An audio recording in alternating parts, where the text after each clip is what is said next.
Ready to the Port of Bellingham. We're going to actually close the executive session and open the public portion of the meeting.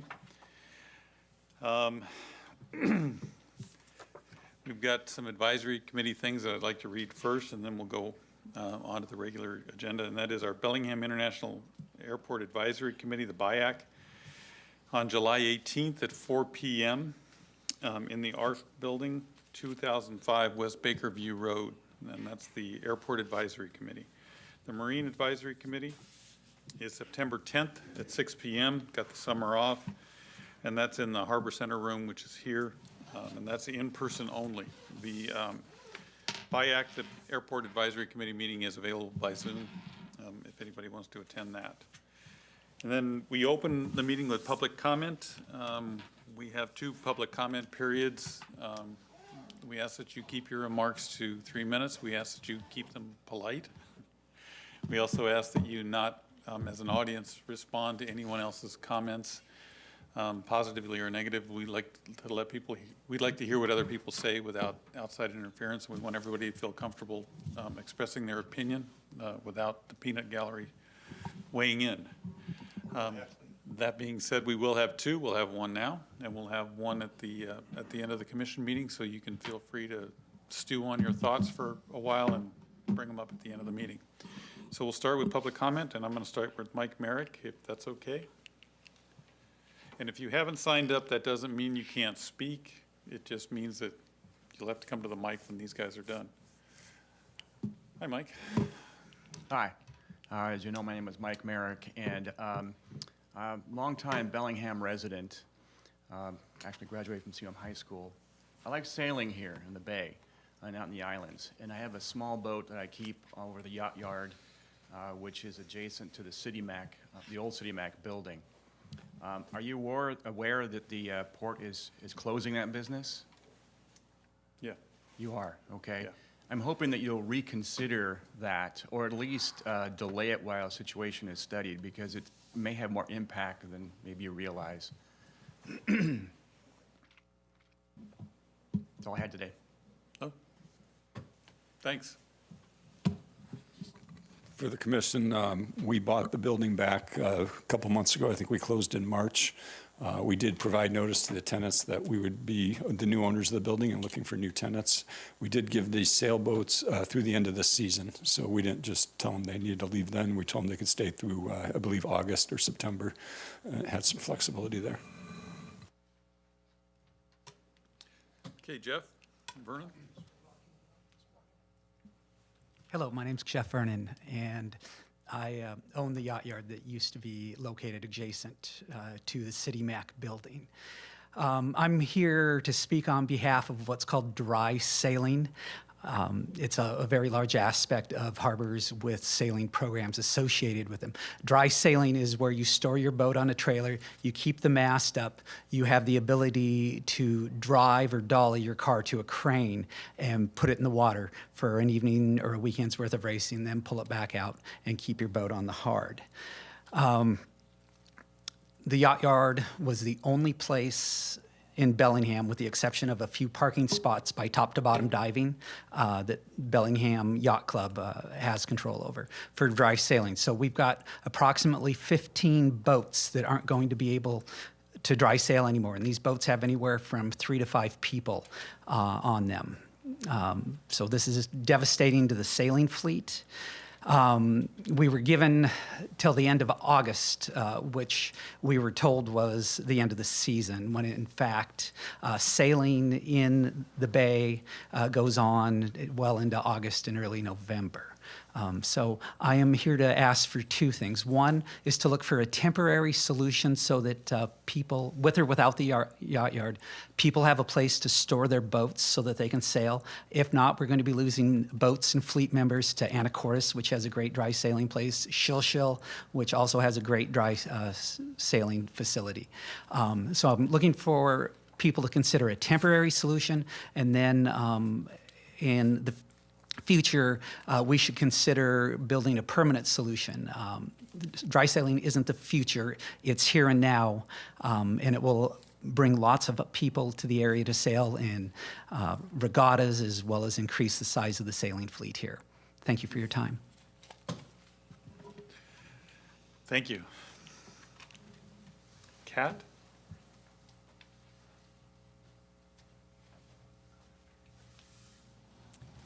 Good afternoon. My name is Kat C. I'm the executive director of Twin Sisters Mobile Market. We're a farmer-led mobile farmers market that provides healthy, locally grown produce, pasture-raised meats, and indigenous caught fish at 3 weekly Whatcom County locations. All of these locations are food deserts, meaning that residents have less access to fresh, healthy foods. We bring our custom, solar-powered mobile market truck directly to these underserved communities, meeting families where they live. When the port announced back in March that it envisioned a farmers market and fish market at the Portal Container Village, we worked with Carrie Hansen to determine whether our mobile market could be a good fit. I'm happy to report that our market truck will be serving the Portal every Wednesday starting July 3rd, running through October 30th of this year. After talking with Carrie and other stakeholders, including Bellingham Farmers Market and Dockside Market, we agreed that bringing our market truck to the Portal would be a great way to test the waters before the port completes the new farmers and fish market containers in spring 2025. I'm here today to ask for the Commission's help in making this market season at the Portal a success. As you may know, grocery runs on razor-thin margins, and our 501c3 nonprofit organization is no exception. Our market model relies on our popular produce buyback program, which allows us to pay our 18 local farmer members for produce that doesn't sell on market days, and to divert that produce to local food banks. This program is a win-win-win. It removes the financial risk for our local farmers and for our market, eliminates food waste, reduces food transportation miles, and gets high-quality, locally grown food into the hands of community members who need it most. I'm asking the Commission to consider a one-time contribution of $6,000 to fund our produce buyback program for the Portal location. This funding would allow us to divert all unsold produce from our Wednesday market at the Portal to be distributed at the student food pantry at the Bellingham Technical College.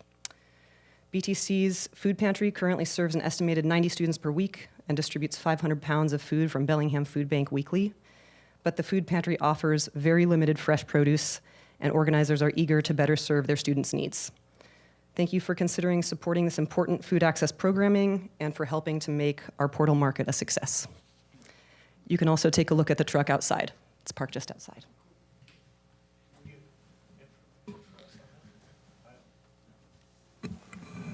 We'll write something up and get you information on that. You're really going to sit through this entire meeting so we can go look at your truck? That's terrific. And Lisa and Brian, my understanding is you want to wait till the second? Yeah, that's fine. Yeah, we're going to have two. All right, anyone else wishing to speak before the commission? Anybody online? Just raise your hand. Okay. All right, we're going to move to the consent agenda. Motion to approve consent agenda items A through H. Anything you'd like to pull out of that, Commissioner Briscoe? Commissioner Shepard? No. And Commissioner Bell is a no. You know? I have nothing to add. You want me to read the motion again? Please. Motion to approve consent agenda items A through H.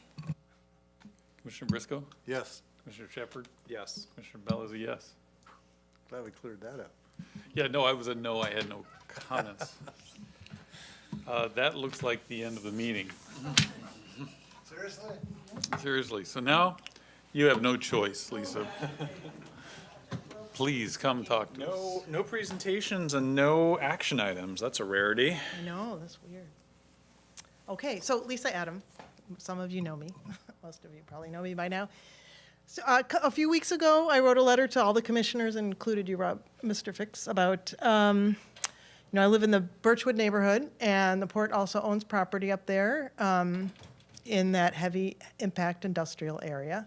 And so as a neighbor there, as well as a community member that appreciates the port and Bellingham Bay, I have heard you talk about,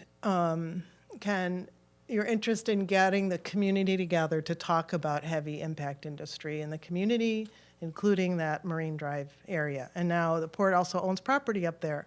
So I wrote you for two reasons. Number one, to see what your opinions might be, or what the port was thinking about what they would like to see with up in the Marine Drive area. But I also asked about what community involvement you were expecting as part of that process. You know, we just got through the ABC recycling difficulties, and one of the takeaways that I had from that was decisions are better made when they include all interested parties. So that's why I'm here today, at least to bring that, make sure you are aware that I'm still thinking about that and wondering kind of what your feedback is. So thank you. Oh, Brian, come on up. Brian Sarney here, and like Lisa, I also hang out in the buddy that costs hundreds of people thousands of hours of effort to help get ABC convinced that this was not a good fit for them. We are hoping that our new concept is no more bad stuff. And this basically relates to the HII arenas that are still present. And our hopes are that you all will understand that the community literally has pretty elegantly and eloquently spoken about what they want and what they don't want. And it is our continued hope that it will be clearly and cleanly understood that we really don't want any more bad stuff. And rezoning those parcels to anything that doesn't include high VOCs, et cetera, at a bare minimum, that's kind of the mindset of a lot of people in these neighborhoods currently, and not just Marietta, Alderwood, Birchwood, but the whole community that came together as the concept of Save the Waterfront. And we're still hoping to continue to work with everybody. Fortunately, at least the county commissioners have realized, yes, we understand, we want to help with this process. We don't want to do any damage to anybody. And so we're doing our best to work with them and with the Planning Commission. So it's our hope that we all can get together and find a win-win. Thank you for your time.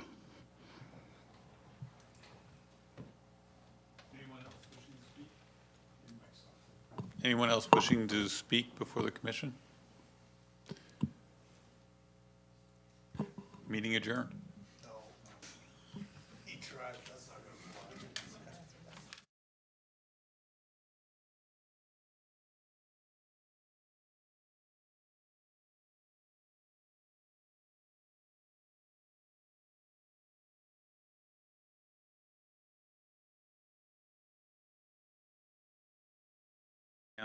And I heard they're pulling out on that electric bus run because of lack of charging infrastructure. Do we know if that's accurate, an accurate rumor or not? And have they approached us about any charging needs at the Bellingham station? I know they had put in one in Seattle, and we don't have one here.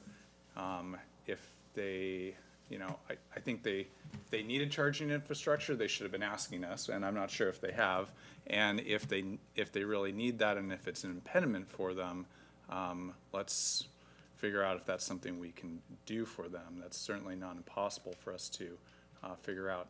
But any truth to these rumors? So if someone on staff knows more than me, feel free to step up. But this is the first I've heard about them needing charging infrastructure. I don't believe they did ask us for that.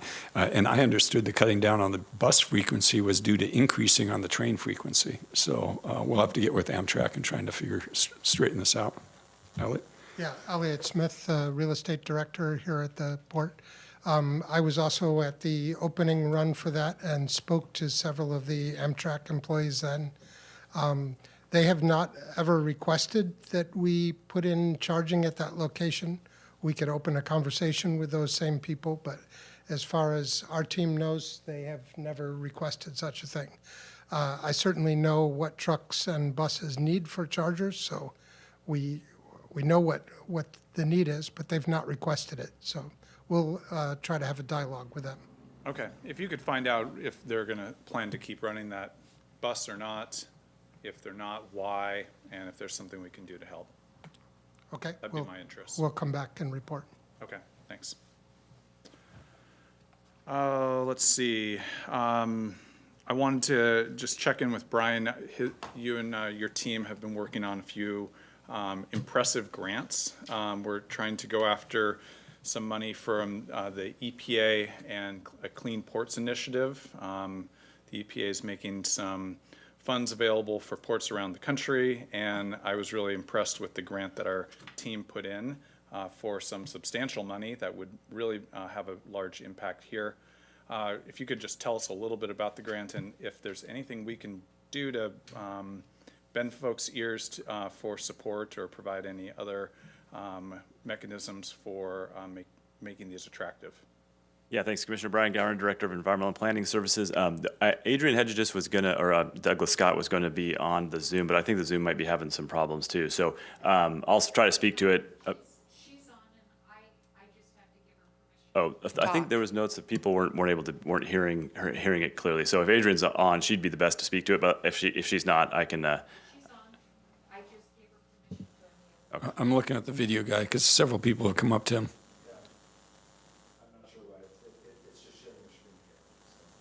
But they're not hearing audio.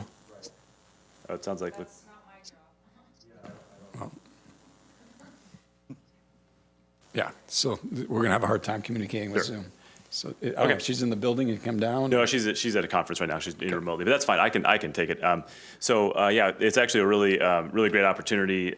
We've got 2 grants that we've applied for that are from the EPA. And one is for kind of planning level work, so looking at kind of broadly how we can look at energy transition throughout the port, and also some early design elements. And the other one is for the deployment or the implementation of a large scale transition at the shipping terminal where we can use some solar panels, a Corvus battery storage, and we can provide shore power through kind of a redundant system through a solar panel system and battery. So it's a duplicate of what we have seen at our partner port down at San Diego. They have a similar one like that, and so we're modeling after that. So using local manufacturers as well as some Crowley Marine uses that down there as well, and has some really great success with that. So we put those grants in. I think I understand it won't be until later this fall that we'll hear more about it. But I think from a support perspective, we'll be looking at our lobbying efforts in both Olympia and DC, the federal delegation support, letters of support, that kind of thing. So we'll be keeping you posted, and as we hear more, we'll keep the commission informed how you can help out. Okay. Yeah. This is primarily a federal decision. That's right. I mentioned EPA. Is our DC lobbyist firm knowledgeable about this and helping us think through ways that we can talk to the right people? Yeah, the answer to that is yes. In fact, they helped us prepare one of the grants, so they're very aware of them and they're promoting them with the appropriate folks. That's right. And then we're keeping an eye out for a number of other grants that are out there. There's a lot of opportunities coming both from the state level as well as from the federal level. So we'll keep those posted. And I think a lot of these, similar to like our rail grants that we've looked at, you can oftentimes recycle the work that you've done from grant preparation. So a lot of work went into this up front from Adrian and the port team. And so we'll be able to use that information that we compiled for this early one for future grant applications as well. Okay. Well, neat project. Hope it happens. Yeah. We'll keep you posted. Okay, thank you. Last item on my list, let's talk about the yacht yard. I've heard from a couple people on this with some concern. Do we have anywhere else? I mean, we have a tight harbor. That's the challenge. Our harbors are full and our space is limited. I think we all enjoy the variety of boats and customers who are making use of our harbors, and we're always running against, we've just got such limited space. So what are our options, Rob? They're not great. We did clear out some net storage, some fisherman gears from the Squalicum Harbor, so we could move possibly some of those areas more over towards like the boathouse, the pavilion, those areas over there. We could move the boats there. We could leave them where they are. If we leave them where they are, it's going to inhibit our ability to fully rent out that building. Someone who gets that building is going to more than likely want that yard as well. So I don't know if Elliot's team has come up with any other locations. My understanding is one of the problems is they don't want to take the masts down, so they can't trailer them for a very far distance. Anywhere there's a wire overhead or a traffic light, they'd have to take their masts down to get through those areas. So they have to be fairly near the launch points, and the launch point is the Gillnet loading zone. So it kind of limits our options there. Phil could probably rent them space. I'm guessing that the rates are going to be quite a bit different than what they're paying currently at the City Mac building. Did you have something, Elliot? Elliot Smith again. We are quite cognizant that we are displacing the sailing community a little bit. They had a fantastic deal in there for a while. We've today gotten the documents about exactly who's in there, what type of boats they have, and there are a variety of vessels in there. We now have a couple of months where we can work through a few possible locations we've been able to identify, but there are sort of 3 boats here and 2 boats there. We're trying to find something better. But as we see it right now, we think we have a couple of months to try to work through this and find a better solution. There will be a cost to it. We probably can't match what the yacht yard was able to produce, but we do have fixed rates with Squalicum Harbor that are quite reasonable, better than some of the commercial yacht yards. So as I see it, we probably have 60 or 70 days to try to work through finding an alternative. It won't be easy because we are quite tight, but I think the community of dry sailors can be assured that we are looking, and if they find something, they should come to us. If we find something, we'll reach out to them, and as of today, we have a list of I think 30 boats, but I think only about 15 of those are actually dry sailors. We'll sort those out and start getting in contact with them and seeing what we can work out. But we have a little bit of time. What was the cost for the boat there? Elliot or Jeff, you want to comment on that? Hi, Jeff Vernon, owner of the Yacht Yard. Our rates were between $75 and $120 a month. I didn't do this as a moneymaker, but as something to help support the sailing community. It was kind of a break even. It covered insurance, a little bit of bookkeeping, and my time that went into it to keep it clean and semi-organized was volunteer. So you were running the, Yeah, I own the LLC. oh, you had Yeah, I own the LLC. and you were subleasing from Troy Troy. Curran at City Mac, correct. And how many boats are you talking about? Well, right now, there's approximately 15. People have been bailing. They're grabbing the few slips over that BYC has. We've got some people that are talking about selling their boats just because there aren't viable options up here. Next meeting, we'll come with a little bit better prepared presentation that will demonstrate what most other marinas with sailing fleets associated with them have as far as over by the yacht club, they probably have 60 boats, 50 boats. 50. They've got a dedicated crane for it. And then they've got a dock to land the boats on. Here, I'm not complaining about having the opportunity to share with the Gillnet committers. I've been dry sailing since 2001 or 2002 here. But it's a pretty tough place to launch a boat. When you drop it in, you're up against the creosote-covered pilings, and you kind of got to do this balancing act to get your boat over to the dock. It's a challenge at best. I know if we had better facilities for the long-term plan, that we definitely have a lot larger fleet. And we're also a great international location. We're halfway in between Canada, which has a very strong dry sailing community, as well as anything south of here. Jeff, when you're ready, if you work with me, we'll get you on the agenda, so we're not doing this during a 3-minute testimony. We'll actually have an agenda item that we can work this under. Greatly appreciated. Thank you. Yeah, and it's good information for us. You know, we have a redevelopment project over at the ASB Lagoon, which is going to have increased opportunity to use cranes for getting boats in and out of the water. So these are just good conversations. That's not an immediate fix. Certainly. But I think our staff is going to kind of scour our spots to keep these folks in the harbor and keep them being able to be part of the sailing community. Certainly. And if there comes a section of water with a bulkhead of waterfront that we could rent, I've got a group of people that are willing to invest in a boom truck and things like that. So, you know, if that option exists, you know, we got a junior fleet here too that, you know, if kids get into sailing and addicted to that, they can't afford drugs. It's a great way to keep kids focused.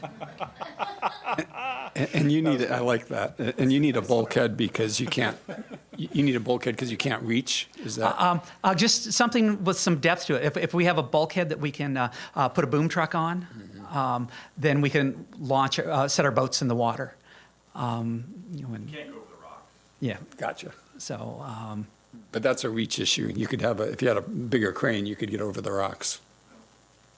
yeah, yes. Okay. And these cranes, for example, like the Gillnet loading zone crane, if you go to Shilshil and things like that, they've got versions of that that are a little bit larger, and they're dry sailing 35-foot-long boats down at Shilshil. Keeps anti-fouling paints out of the water, and it's just a really clean way to interact with the environment. So do you care whether you're in Squalicum or over at Fairhaven? Either one would be great if we had sufficient space to store boats. The community boating center does what's called dinghy sailing. Their ramps are shallow and they can pull their keels or their centerboards up. We're looking at things with fixed keels that hang Right, down you and gotta get off either a dock or a bulkhead, one of the two. yeah, drop to potentially 7 feet. So, all right. Thank you for listening to me. Yeah, yeah, I wish we had more storage all over the harbor. I mean, we need more dry stack storage, we need more, the type of storage you're asking about, and our slips they're all full. But thanks for coming and talking with us, and you've got our attention, we'll see what we can do. I think that's it for now. I do want to see that truck out there, and I think we'll have some conversation. You know, we spoke on the phone about the program. It sounds like a real nice program. Thank you for being part of the portal, and we'll do what we can to advertise that and make sure people know about it, and we can have a discussion if we're able to provide any support in any other way. Get that on our website? Yep, absolutely. It's on our It's on? website. Okay. I've got some more material for you too. Yeah. That's it for me for now. All you had to do was ask her. I know. Bobby, would you have I any? didn't want to. Other I didn't business? want to turn and ask the question there, you know what I mean? Don't get you, actually, Michael touched on what I want to talk about, the dry sailing. I want more information on that, so that's all I had. We'll get an agenda item on that dry sailing because there's another group trying to do a launch in Zwanich that we need to spend some time talking about as well. Oh, yeah. Well, and I had I had asked Rob if we could get Tiffany to give us an update on, you know, our procedures for identifying boats in the harbor that aren't being, either aren't being utilized or are not up on their licensing. And it's hard for us to make judgment calls on a boat that's used or not used, but I think we have a clear pathway to work with the Department of Revenue Service in Washington State and the Coast Guard. If boats aren't licensed and don't have a current sticker, I don't think they should be in our harbor. And so I think we should be working to make sure that we are moving boats out that shouldn't be there. And we have lots of demand, and I get calls all the time about people who can't find space in the harbor. And so that's something I had asked Rob for Tiffany to prepare some conversation for us at a later time. One of the problems that people are faced with now is the cost of boating.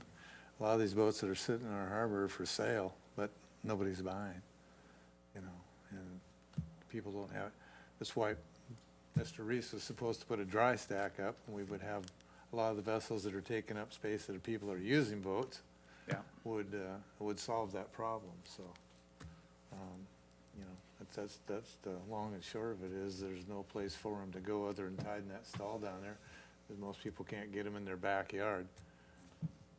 So, we don't have enough property at the port. I agree. Mine's pretty quick. Kip, I saw you in the back of it. Just like a quick update on life after Southwest and what kind of marketing we're doing for other airlines. And we do have an agenda item at the next commission meeting for airport update. Oh, okay, so this can wait until that. Yeah, give you some more time. Other than that, that's all I got. He just wanted to see you get up, Kip, that's all I was doing. Oh, meeting adjourned.